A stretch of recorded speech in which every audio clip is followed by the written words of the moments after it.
Kalau ditolongin Yesus nanti nggak ada penebusan dosa. Nggak ada penebusan dosa, Nah. salib kasihan. Kalau mau ikut bantu nyalip, kasihan ya. Iya.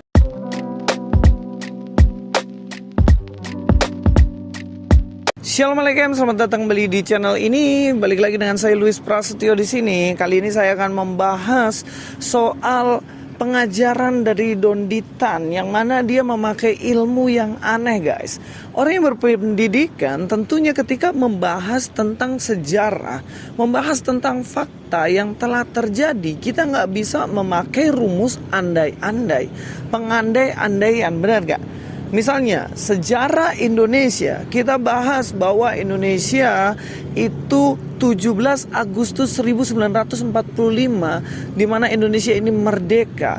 Dan di situ kan tentunya ada fakta banyak ya, di mana Bung Karno diculik, kemudian para pemuda mendesak untuk memproklamasikan kemerdekaan Indonesia. Kemudian kita memakai rumus andai-andai. Kemudian kita mengatakan, gimana ya andai kata Pak Karno ini dia tidak diculik, andai kata Pak Karno nggak didesak para pemuda, andai kata Pak Karno tidak menyampaikan proklamasi, bisa nggak kita pakai rumus itu?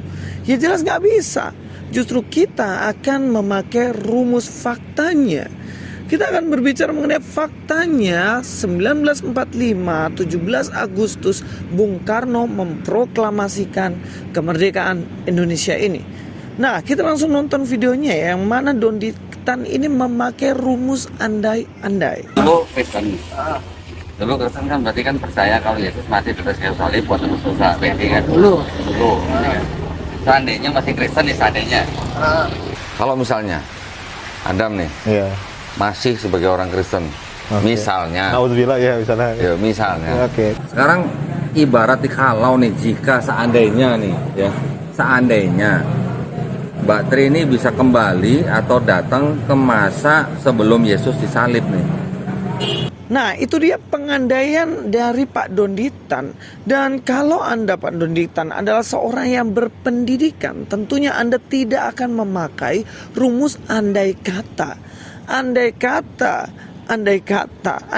itu sesuatu yang fiktif, imajinatif. Misalnya andai kata matahari ini dia tidak memancarkan panas, andai kata matahari memancarkan hawa kesejukan, ya itu tidak bisa karena faktanya seperti itu. Makanya ketika berbicara mengenai Yesus Kristus, dia disalibkan apa enggak, kita hanya bisa memakai rumus faktanya Yesus disalibkan. Yang terpenting adalah kita mencari apakah Yesus ini benar-benar disalibkan apa enggak. Itu yang harus kita cari. Fakta dari mana? Fakta dalam Alkitab. Apakah dalam Alkitab itu Yesus itu disalibkan apa enggak? Apakah bukti-bukti dari penulis-penulis zaman itu apakah Yesus ini disalibkan apa enggak? Dan kemudian kita cari secara arkeologis, arkeologinya, apakah Yesus ini benar-benar disalibkan apa enggak? Dan inilah yang harus kita cari, bukan andai kata Yesus tidak disalibkan. Dan kalau kita berbicara mengenai misalnya rujukan ke dalam kitab atau Al-Quran, dicari di Al-Quran Yesus disalibkan apa enggak? Dan memang dua kitab ini kan bertentangan. Al-Quran bilang Yesus nggak disalibkan, Alkitab bilang Yesus disalibkan. Cari faktanya, bukan memakai apologetika dengan cara mengandai-andaikan. Nah, rumus ini yang pada akhirnya keliru, dan rumus ini yang dipakai oleh Pak Don Ditan. Yang kedua, Pak Don Ditan kemudian menanyakan, seandainya Yesus ada dan seandainya kamu hidup di zaman Yesus, kamu akan bagaimana? Kamu akan salibkan apa enggak? Kira-kira nih, seandainya Mbak Tri bisa balik ke zaman dulu, ke zaman Yesus mau disalib nih, seandainya ya Mbak ya. Mbak ngelihat ya, Yesus mau disalib nih. Kira-kira Mbak Tri ini akan lari seperti murid-muridnya, atau akan menolong Yesus supaya tidak disalib, atau akan menolong tentara-tentara Romawi nyalipin Yesus? Kira-kira yang mana Mbak? Ketawa deh. Berarti mikir. Masih mikir. Berarti mikir. Paham ya pertanyaan saya? Iya. Kira-kira kalau Mbak bisa kembali ke masa itu sebelum Yesus disalib, Mbak itu ngelihat Yesus mau disalib itu lari seperti murid-murid yang lain, atau nolongin supaya Yesus nggak disalib, atau nolong atau bantuin tentara Romawi nyalib Yesus? Kira-kira yang mana? Kayak mau nolongin kasihan ya. Kalau ditolongin Yesus nanti nggak ada penebusan dosa. Yang ada penebusan dosa, mau salib kasihan. Kalau mau ikut bantu nyalib kasihan ya. Iya. Terus kalau mau lari gimana? Nah sekarang murid-murid Yesus waktu Yesus disalib, murid-muridnya pada lari apa enggak? Lari. Lari. Kenapa pada lari? Ketakutan. Ketakutan. Kenapa takut? Apa mereka nggak tahu kalau dosanya murid tebus? Iya kan? Kalau mereka lari, berarti mereka nggak tahu kalau dosanya ditebus, Mbak. Logikanya kan begitu. Kalau mereka tahu dosanya murid tebus, pasti mereka bantuin tentara Romawi nyalipin Yesus biar dosanya ditebus. Betul nggak? Kalau kamu salibkan berarti kamu nggak tahu kalau Yesus itu disalibkan itu untuk menebus dosamu. Atau kalau kamu melarang, kamu nggak tahu kalau Yesus disalibkan untuk menebus dosamu. Lah, kok bisa memakai andai kata gitu loh.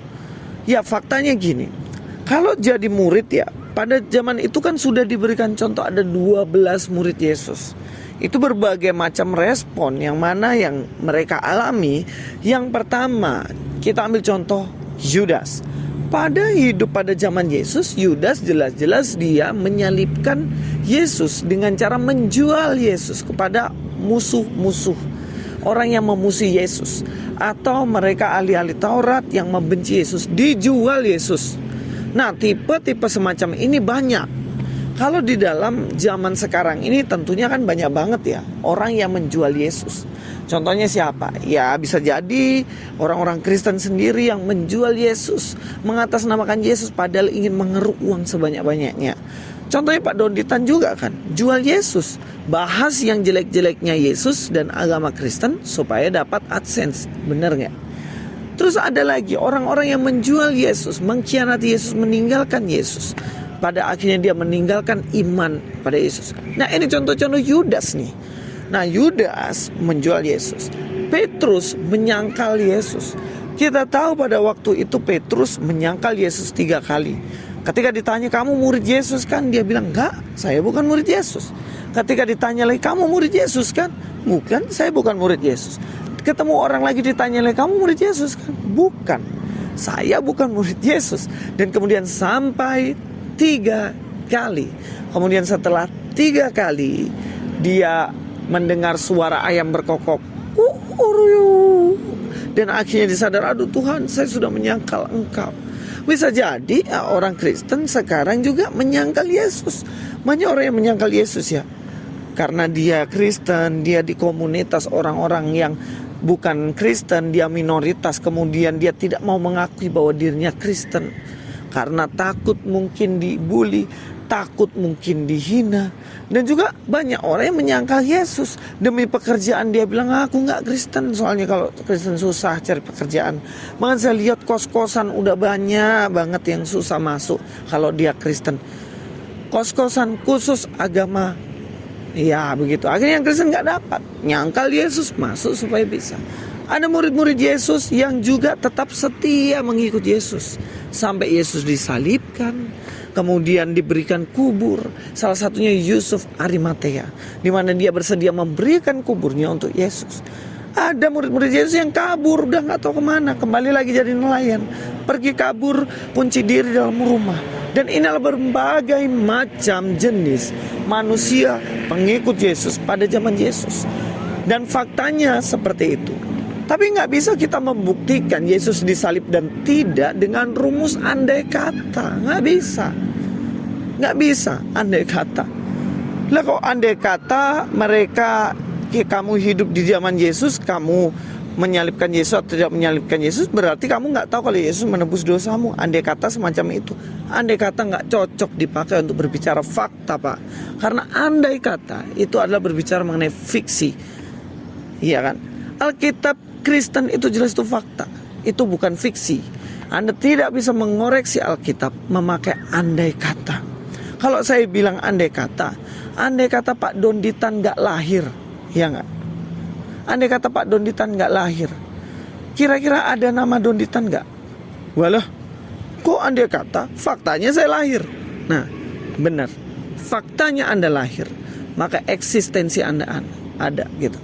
Faktanya Yesus disalibkan, dan itu yang paling benar. Iman kita tentunya pada Kristus yang benar dong, bukan kepada seandainya. Anda nggak bisa mengungkapkan seandainya, karena faktanya Yesus disalibkan. Terima kasih, sampai ketemu di video selanjutnya. Louis Prasetyo di sini. God be with you all.